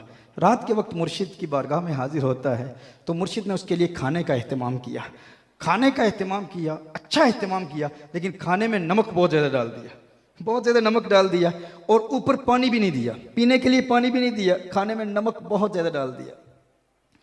वो अब शेख के अदब में, मुर्शिद के अदब में खाना खाता है, मांगता नहीं पानी, क्योंकि मुर्शिद ने जो दिया उसने कबूल किया। आखिर में कहता है हज़रत आपने फरमाया था वो दीदार का वजीफ़ा आपने देना था, वो आप अता फरमाए। तो मुर्शिद ने फरमाया कि तू घर चला जा और फ़ौरन सो जा। आप भी चाहते हैं ना कि आका का दीदार हो? किसके दिल में ये ख्वाहिश है? हर एक के दिल में है कि नहीं? किसके दिल में ये ख्वाहिश नहीं होगी? हाँ, हर एक के दिल में ये तमन्ना है। उनका हुस्न ही ऐसा है, चेहरा तो बहुत हसीन है। हज़रत मैमूना फरमाती हैं कि मैंने एक मरतबा हुज़ूर अकरम सल्लल्लाहु अलैहि वसल्लम के कदमों को देख लिया। कहा मेरे वालिद हुज़ूर अकरम सल्लल्लाहु अलैहि वसल्लम से मसले पूछ रहे थे, हुज़ूर अकरम सल्लल्लाहु अलैहि वसल्लम सवार थे, और मैं हुज़ूर अकरम सल्लल्लाहु अलैहि वसल्लम के चेहरे को देख ही नहीं पाई। ऐसा नूरानी चेहरा था, नज़रें झुकी हुई थी मेरी, और मेरी झुकी हुई नज़रें आका सल्लल्लाहु अलैहि वसल्लम के पाँव की उंगलियों पर पड़ी। कहा एक मर्तबा हुजूर के पाँव की उंगलियों को मैंने देख लिया। आका की पाँव की उंगलियों का नूर ऐसा था कि एक मुद्दत हो चुकी है, वो मंजर आज तक निगाहों से ओझल नहीं होता।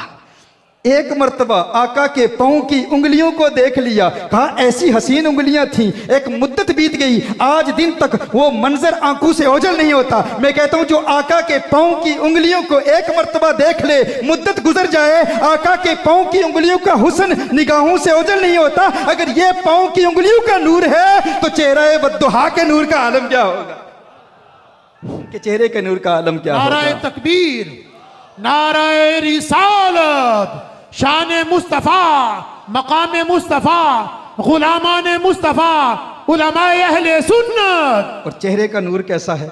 सैयदतुना आयशा रदी अल्लाह ताला अन्हा, मेरे आका सल्लल्लाहु अलैहि वसल्लम चेहरे का हुस्न तो बहुत बुलंद, बहुत अरफा, बहुत आला। वो अपने आका सल्लल्लाहु अलैहि वसल्लम के कानों के हुस्न का जिक्र करती हैं। आयशा रदी अल्लाह ताला फरमाती हैं कि आका के कानों का हुस्न कैसा है, आका के कान कैसे हसीन हैं। कहा आका के कानों का हुस्न ऐसा है कि जिस तरह रात के वक्त काले बादल छाए हुए हों और काले बादलों के पीछे चांद सितारों की झिलमिलाहट नजर आती है, रात के वक्त काले बादल छाए हुए हों और काले बादलों के पीछे आपको चांद सितारों की जगमगाहट झिलमिलाहट नजर आती है। कहा मेरे आका ऐसे हैं कि अगर आका चल रहे हों और कोई पीछे से आका के हुस्न को देख ले तो आका की काली लटकती हुई जुल्फें ऐसा मंजर पेश करती थी कि आका की काली लटकती हुई जुल्फों के पीछे आका के कान यूं चमक रहे होते जैसे काले बादलों के पीछे चांद सितारे चमक रहे। ये उनके कानों का हुस्न है, ये उनके जुल्फों का हुस्न है।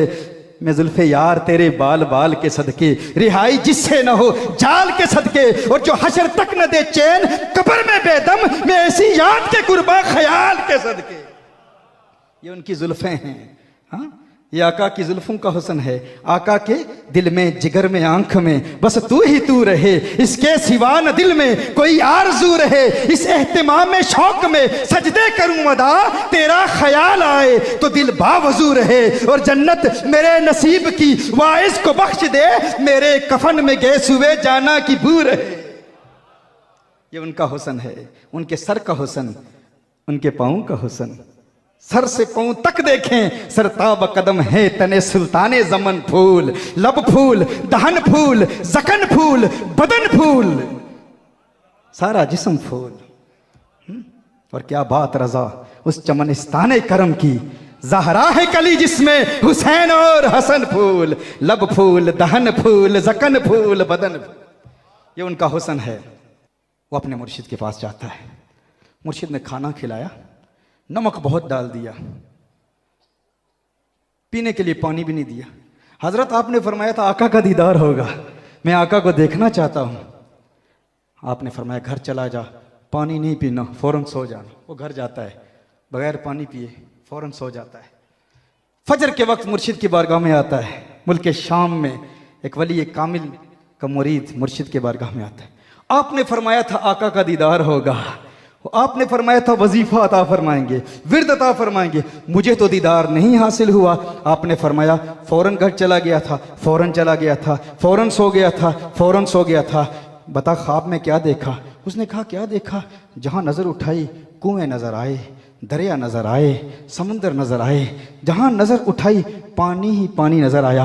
आपने फरमाया फिर तेरे लिए यही वजीफा है कि तेरा दिल पानी का सच्चा प्यासा था ना, तेरे दिल में पानी की सच्ची प्यास थी ना, अगर पानी की सच्ची प्यास तेरे दिल में पैदा हो जाए, मैं बताना चाहता हूँ गलियों बाजारों में हसीनाओं के चेहरे का मुतलाशी जो हुस्न देखना चाहता है, वो नौजवान जो रात के वक्त मोबाइल फोन पर हराम देखता है, मूवीज देखता है, बॉलीवुड की एक्ट्रेसेस देखता है, हॉलीवुड की एक्ट्रेसेस देखता है, मूवियां देखने वाला फिर कहे कि मैं आका को देखना चाहता हूं, पहले अपने खाना दिल को पाक करके देख और फिर आका के दीदार की सच्ची प्यास अपने दिल में पैदा करके देख। उस वली कामिल ने कहा कि अगर तेरे दिल में पानी की सच्ची प्यास थी तो अगर पानी तेरी प्यास बुझाने के लिए तेरी ख्वाब में आ सकता है तो आमना के लाल का सच्चा प्यार अपने दिल में पैदा करके देख, मदीने वाला दीदार कराएगा। तेरे दिल में सच्ची प्यास तो पैदा कर, सच्चा इश्क तो पैदा कर, सच्ची मोहब्बत तो पैदा कर, वारफ्तगी तो पैदा कर, दीवानगी तो पैदा कर। दुनिया के हसीनाओं के चेहरे देखकर फिर कहता है आका को देखना चाहता हूँ। चंद दिन के लिए तज़किया नफ्स के मराहिल तय करने के बाद फिर आका को पुकार, मदीने वाला दीदार कराएगा। फिर तेरे दिल से यही आवाज आएगी, कुछ ऐसा कर दे मेरे किरदगार, आंखों में हमेशा नक्श रहे रुए यार, आंखों में उन्हें न देखा तो किस काम की है ये आंखें कि देखने की है सारी बहार आंखों में।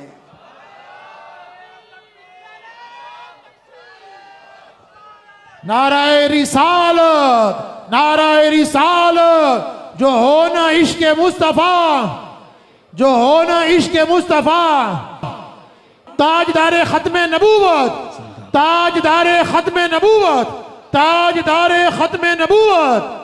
तो दिल में सच्चा इश्क पैदा किया जाए। ये झूठे दावे हैं, हम कहते हैं हमें प्यार है, दीदार करना चाहते हैं। अगर सच्चा प्यार हो तो फिर नज़रें झुकी हुई रहती हैं। और यही इन आस्थानों की तालीम है, यहाँ से हमें यही सबक मिलता है, यहाँ से हमें यही उसूल मिलता है। इस उसूल को अगर हम समझ लें, सारी ज़िंदगी बूढ़े हो गए हैं, दाढ़ियाँ सफ़ेद हो गई हैं, अंदर लज्जत ख़त्म भी हो गई, लेकिन फिर भी आंखें झुकती नहीं।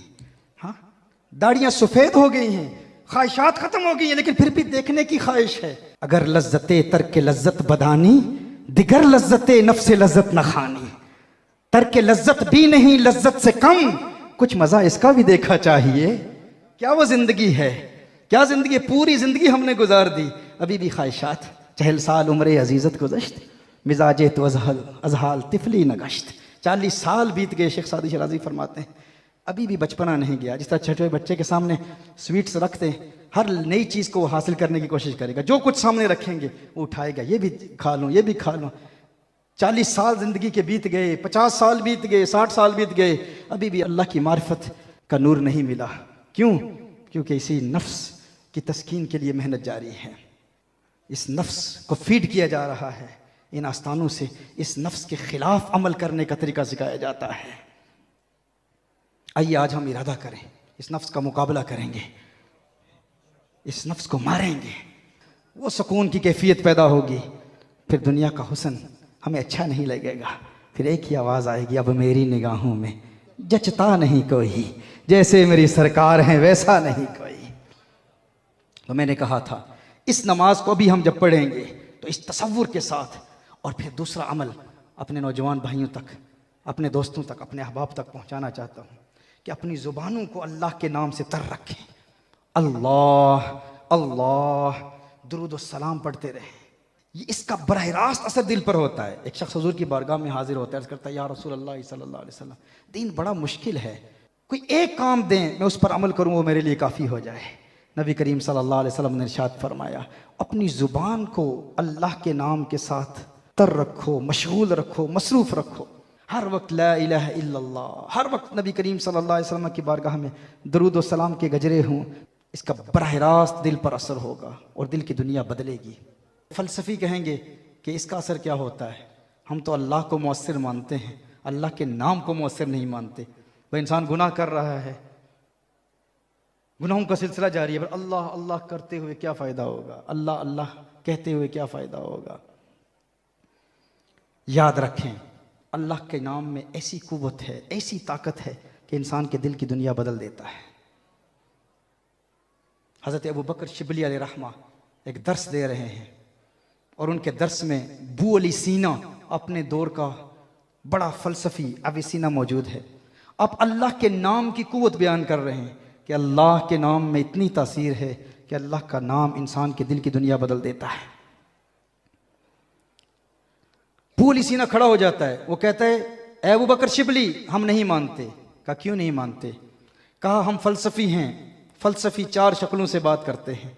एक शक्ल खारजी होती है, एक शक्ल ज़हनी होती है, एक शक्ल किताबी होती है, एक शक्ल लफ्ज़ी होती है। अब जहाँ अहले इल्म बैठे हैं, फ़लसफ़ा पढ़ने पढ़ाने वाले, आप अहबाब के लिए आसान कर देता हूँ। शक्ल खारजी, मिसाल के तौर पर आग है, आग, आग की एक्चुअल एग्जिस्टेंस, उसका खारजी वजूद, उसकी शक्ल खारजी है। शक्ल ज़हनी क्या है? आप आग के बारे में सोचें तो उसकी शक्ल ज़हनी है।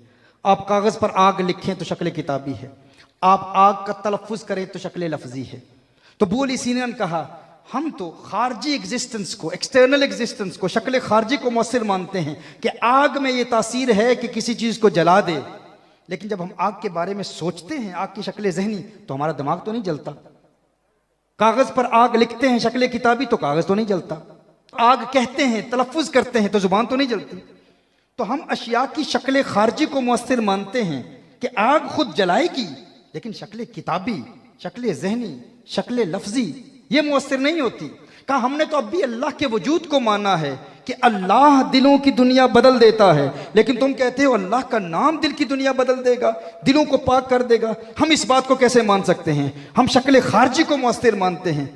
अबू बकर शिबली अलैहि रहमा अल्लाह के वली हैं, उनकी दावत और तबलीग का काम अपना है, जुदा अंदाज होता है औलिया का। उन्होंने कहा तू तो गधा है, अब गधे को कौन समझाए।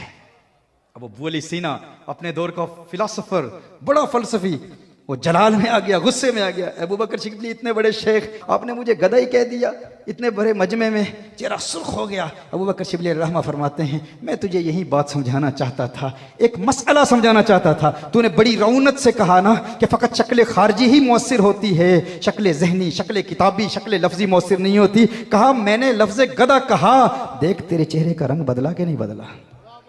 कहा मैंने गधा कहा, अगर गधे के नाम में इतना असर है कि तेरे चेहरे का रंग बदल सकता है, तो अल्लाह के नाम में इतना असर क्यों नहीं होगा कि तेरे दिल का जंग दूर कर देगा, तेरे दिल में नूर पैदा कर देगा। तो अल्लाह अल्लाह का नाम लेते रहें। इन औराद में इस कदर तासीर है, इनमें इस कदर कुव्वत है।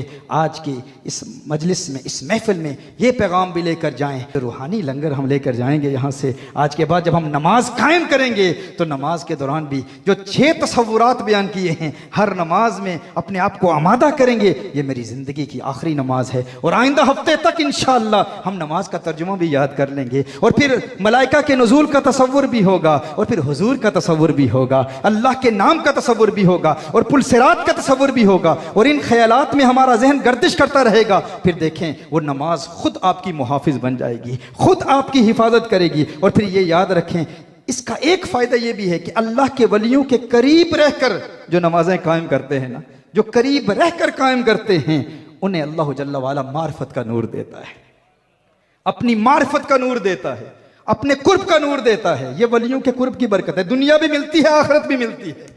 सही बुखारी की हदीस है ना। लोग कहते हैं ना आखिरत कैसे मिलती है, हम कहते हैं जन्नत अल्लाह के वली के हाथ में है, अल्लाह के इज़्न से जिसे चाहे अता फरमा दे, अल्लाह के इज़्न से। नादान कहते हैं अरे ये तो जन्नत की तौहीन हो गई कि जन्नत अल्लाह के वली के हाथ में है। हम कहते हैं अल्लाह ने अता फरमाई है, अल्लाह ने अता फरमाई है। वली दुआ करता है, उसकी दुआ की बरकत से अल्लाह जन्नत अता फरमा देता है। सही बुखारी की हदीस है, नबी करीम सल्लल्लाहु अलैहि वसल्लम ने इरशाद फरमाया, क़यामत के रोज़ अल्लाह के मुक़र्रब बंदे अल्लाह की बारगाह में अर्ज़ करेंगे, जब कुछ लोग जहन्नुम में जा चुके होंगे, अल्लाह के प्यारे अर्ज़ करेंगे, इख़वानुना कानू युसल्लूना मअना व यहुज्जूना मअना व यसूमूना मअना फ़अदख़लतहुमुन नार। ए अल्लाह ये हमारे अपने हैं, हमारे प्यारे हैं, हमारे भाई हैं, हमारी मैयत वाले हैं, हमारी सोहबत वाले हैं, हमारी संगत वाले हैं, हमारे कुर्ब वाले हैं, या अल्लाह तूने इन्हें जहन्नुम में डाल दिया। सही बुखारी की हदीस है। मोमिनीन अल्लाह के प्यारे, अल्लाह के मुकर्रबीन अल्लाह की बारगाह में इल्तिजा करेंगे। लफ्ज़ जो सही बुखारी में आए हैं मुजादला करेंगे। मुजादला का तर्जुमा हम करते ही नहीं, खतरनाक तर्जुमा है, हम तफवीज कर देते हैं। बल्कि यूं कह दूं, अल्लाह की बारगाह में प्यार से अर्ज करेंगे, जिस तरह एक बच्चा जिद करता है, गोया कि जिद कर रहे होंगे, ये वो मुजादला है। ए अल्लाह ये हमारे प्यारे हैं, ये डोडा शरीफ दरबार पर आया करते थे, ये मज़ार पर आया करते थे, ये हमारे कुर्ब में रहते थे। हम ज़ाहिरी तौर पर पर्दा फरमा गए, लेकिन इन्होंने हमारे निज़ाम को कायम रखा, इन्होंने हमारे मिशन को कायम रखा, इन्होंने हमारे मिशन को फैलाया। हुफ़ाज़ तैयार होते रहे, उलमा तैयार होते रहे। पाकिस्तान के बड़े बड़े शहरों में, कराची, लाहौर और इस्लामाबाद में वो मंजर लोग नहीं देखते थे कि 600 के लगभग बनात औरतें हिफ्ज़ कर रही हैं, आलिमा बन रही हैं। हे अल्लाह ये हमारे प्यारे हैं, हमारी संगत वाले हैं, हमारे कुर्ब वाले हैं, हमारी मैयत वाले हैं, इन्होंने हमारे मिशन को जारी रखा, हमारे करीब रहा करते थे। या अल्लाह इन्हें जहन्नुम में डाल दिया। हुजूर अकरम सल्लल्लाहु अलैहि वसल्लम इरशाद फरमाते हैं, सही बुखारी की हदीस है, अल्लाह इरशाद फरमाएगा, ऐ मेरे मोमिन बंदो, अगर ये तुम्हारे हैं तो फिर जाओ, इनमें से जिस जिसको पहचानते हो उसे जहन्नुम से निकाल कर दाखिले जन्नत कर दो, दाखिले जन्नत कर दो। वली अल्लाह के हाथ में। जन्नत कैसे है कि वो दुआ करते हैं, अल्लाह वलियों की बरकत से उनकी दुआओं को कबूल फरमाते हुए जन्नत अता फरमा देता है। इमाम बैहकी रिवायत करते हैं शौबुल ईमान की हदीस से, मेरे आका सल्लल्लाहु अलैहि वसल्लम 3 दिन सहाबा के साथ नहीं बैठे। नमाज के बाद हुजूर अकरम सल्लल्लाहु अलैहि वसल्लम वहाँ से तशरीफ़ ले जाते। 3 दिन के बाद सहाबा अर्ज़ करते हैं, या रसूल अल्लाह सल्लल्लाहु अलैहि वसल्लम आप मसरूफ़ हैं। नबी करीम सल्लल्लाहु अलैहि वसल्लम ने इरशाद फरमाया, अल्लाह जल्ला व अला ने इरशाद फरमाया है, ए मेरे महबूब, क़यामत के रोज़ 70,000 तेरे उम्मती ऐसे होंगे जिन्हें मैं बग़ैर हिसाब व किताब के बख्श दूंगा। वो जो पहली हदीस है ना, वो किन के मुतल्लिक थी? वो जो जहन्नुम में होंगे, यानी अल्लाह के वलियों के करीब तो होंगे, लेकिन कुछ गुनाहों की वजह से, कुछ बदअमालियों की वजह से, इबादत में कमजोरी हो गई, झूठ बोल दिया, गीबत कर दी, कुछ गुनाह होते रहे, लेकिन जहन्नुम में गए, अजाब मिला। क्यों? गुनाहों की वजह से अजाब में मुब्तला हुए, लेकिन फिर अल्लाह के वलियों ने पहचान लिया। लेकिन ये तो वो हैं जो जहन्नुम में चले गए, जिन्हें जहन्नुम का अजाब मिला, लेकिन फिर वलियों की शफाअत से, मोमिनीन कामिलीन की शफाअत से उनकी मग़फ़िरत हो गई। लेकिन एक और तबका है, हुजूर ने इरशाद फरमाया, ए सहाबा 3 दिन तुमसे मुलाकात नहीं की, इसकी वजह यह है कि अल्लाह ने इरशाद फरमाया कि 70,000 तेरे ऐसे उम्मती हैं जिन्हें बग़ैर हिसाब व किताब के मैं जन्नत अता फरमा दूंगा। ये अल्लाह के ऐसे प्यारे लोग होंगे, ऐसे प्यारे बंदे होंगे। हुजूर ने इरशाद फरमाया कि फिर मैंने अल्लाह की बारगाह में दुआ की, या अल्लाह इजाफा फरमा। अल्लाह इजाफा फरमाता रहा, एक दिन इजाफा फरमाया, दूसरे दिन इजाफा फरमाया, तीसरे दिन इजाफा फरमाया। कहा मैं दुआ करता रहा, दुआ करता रहा, दुआ करता रहा, यहां तक कि फिर अल्लाह जल्ला व अला ने तीसरे दिन इरशाद फरमाया, ये 70,000 तो वो हैं कि जिन्हें मैं बगैर हिसाब व किताब के जन्नत दूंगा। फिर इन 70,000 में एक एक को इज़्न शिफाअत दूंगा। इन 70,000 वलियों में हर एक को इज़्न होगा, हर एक अपने साथ 70,000 का जन्नत दे देगा। और एक रिवायत यह है कि वो 7 लाख अफराद हैं, 7 लाख अफराद हैं। तो ये तो वो हैं जिन्हें अल्लाह जल्ला वाला बगैर हिसाब व किताब के, फकत अल्लाह के प्यारों के कुर्ब की वजह से जन्नत अता फरमा देगा। लेकिन शर्त यह है कि ईमान पर मौत आए, इंसान जब दुनिया से जाए मोमिन हो, और गुनाहों की कसरत की वजह से भी सल्ब ईमान का अंदेशा होता है। तो ये जो हम कहते हैं अल्लाह के वली अल्लाह के इज़्न से जन्नत अता फरमाते हैं, जन्नत इनके हाथ में है, जिसे चाहें अल्लाह के इज़्न से जन्नत अता फरमाते हैं। कहा जाता है जन्नत की तौहीन है, वली के हाथ में जन्नत कैसे है? मैं आपसे पूछना चाहता हूं, क्या मां के कदमों में जन्नत है या नहीं? सही हदीस है मेरे आका सल्लल्लाहु अलैहि वसल्लम की, जब मां के कदमों में जन्नत हो सकती है, तो बताओ एक बेटे के लिए अगर उसकी गुनहगार मां के कदमों में जन्नत हो सकती है, तो एक मुरीद के लिए उसके कामिल मुर्शिद के हाथों में जन्नत क्यों नहीं हो सकती? ये अल्लाह के वलियों की शिफाअत है, और ये हदीस सही बुखारी की है। लेकिन इसका यह मतलब नहीं कि फ़कत ये कहते रहें कि अल्लाह के वली देंगे देंगे देंगे और फिर हम गुनाहों का इर्तिकाब करते रहें। नहीं, इन आस्थानों में यही तरबियत की जाती है कि हम गुनाहों से तौबा करें, इबादत से प्यार हो, नमाज में इस्तिकामत हो, और नमाज में इन्हिमा के कल्ब हासिल करने का जो प्रैक्टिकल मेथड आज हमने सीखा है, मुझे उम्मीद है आप सब इस पर अमल भी करेंगे और लोगों तक ये पैगाम भी पहुँचाएंगे, और अल्लाह का विर्द भी करते रहेंगे, इस्तिग़फ़ार भी करते रहेंगे, अस्तग़फ़िरुल्लाह कसरत से पढ़ते रहेंगे। और अस्तग़फ़िरुल्लाह ये तो एक ऐसा वजीफा है, एक ऐसा विर्द है जो इंसान को मुस्तजाबुद्दावात बना देता है। मुस्तजाबुद्दावात क्या होता है? मुस्तजाबुद्दावात वो होता है जो दुआ करता है अल्लाह कबूल फरमा लेता है। अस्तग़फ़िरुल्लाह अस्तग़फ़िरुल्लाह कसरत से पढ़ते रहें, अल्लाह जल्ला वाला वो मकाम अता फरमाएगा कि जो दुआ करेंगे अल्लाह ताला कबूल फरमाएगा। इमाम अहमद बिन हम्बल रहमहुल्लाह मुज्तहिद मुतलक हैं, एक बहुत बड़े मुज्तहिद हैं। सर्दियों की रात है, सख्त सर्दी है, एक मस्जिद में मगरिब की नमाज अदा करते हैं। नमाज अदा करने के बाद ये इरादा करते हैं कि इशा की नमाज के बाद रात मस्जिद में क़याम होगा। तो एक बुज़ुर्ग आते हैं, एक बाबा आता है, वो कहता है मैंने मस्जिद का दरवाज़ा बंद करना है, इशा के बाद आपको यहाँ रहने की इजाज़त नहीं। उसे नहीं पता था इमाम अहमद बिन हम्बल एक वली कामिल है, उसने कहा नहीं आप जाएं, इशा की नमाज के बाद आपको निकाल दिया जाता है। आप वहाँ से जाते हैं, देखते हैं कि बाहर एक तनूर है और नान भाई तनूर पर रोटियां पका रहा है। आपने वहाँ आग देखी तो कहा कि ए नौजवान, तू मुझे इजाज़त देता है, सख्त सर्दी है, आज रात में यहाँ गुजार लूँ। उसने कहा ठीक है बड़े मियाँ, इजाज़त है, आप यहाँ रात गुजार लें। इमाम अहमद बिन हम्बल रहमहुल्लाह वहाँ बैठे हुए हैं और बड़े प्यार से उस नौजवान को देख रहे हैं और मुस्कुरा रहे हैं। वो कहते हैं बाबा जी मुझे देखकर क्यों मुस्कुरा रहे हैं? इमाम अहमद बिन हम्बल रहमहुल्लाह ने फरमाया मुझे तेरी ये अदा बड़ी पसंद आई। कहा कौन सी अदा? कहा तू रोटियाँ पकाता है, तो अस्तगफिरुल्लाह पढ़ता है, पेड़े बनाता है अस्तगफिरुल्लाह पढ़ता है, तनूर में पेड़े लगाता है अस्तगफिरुल्लाह पढ़ता है, तनूर से पेड़े निकालता है अस्तगफिरुल्लाह पढ़ता है। ए नौजवान, मुझे तेरी ये इस्तिगफार की अदा बड़ी प्यारी लगी। उसने कहा, बड़े मियाँ इस्तिगफार में क्यों ना पढ़ूँ, मैं क्यों ना अस्तगफिरुल्लाह पढ़ूँ। इस अस्तगफिरुल्लाह ने मुझे मुस्तजाबु दावत बना दिया है। जो दुआ करता हूँ अल्लाह की बारगाह में कबूल होती है। इमाम अहमद बिन हंबल ने फरमाया, ये तो बहुत बड़ा दावा है विलायत का, तू इतना बड़ा वली हो चुका है, इतना बड़ा कामिल वली हो चुका है कि तू कहता है मैं जो दुआ करता हूँ अल्लाह मेरी हर दुआ कबूल कर लेता है। कहा, बिल्कुल ऐसे ही है हजरत, मैं जो दुआ करता हूँ इस्तिगफार में इतनी कुव्वत है, मैं अस्तगफिरुल्लाह पढ़ता हूँ, अल्लाह जल्ला वाला मेरी हर दुआ कबूल कर लेता है।